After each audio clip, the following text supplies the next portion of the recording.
Nagagalit ako kay Martin. Pero mukhang kailangan kanya ngayon. Wala siyang ibang maaasahan kundi ikaw. Ayun na nga yung nakakainis, tita. Kahit naman umayaw ako, asawa pa rin niya ako. Ang tanong, napag-usapan niyo na ba kung saan papuntang relationship niyong mag-asawa? Tita, I can't be with someone I can't trust. Yan talagang pinakamahirap. Kapag nawala na yung tiwala sa mag-asawa. Pero anak, kung yan talaga ang gusto mo, panindigan mo.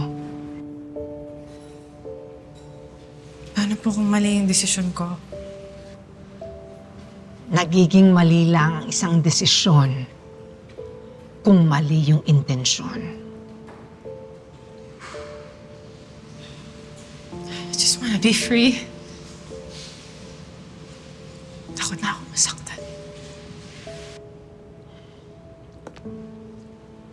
Isa, kung nasasaktan ka pa rin, hindi ba ibig sabihin nun, mahal mo pa? When you stop hurting, that's when you stop loving.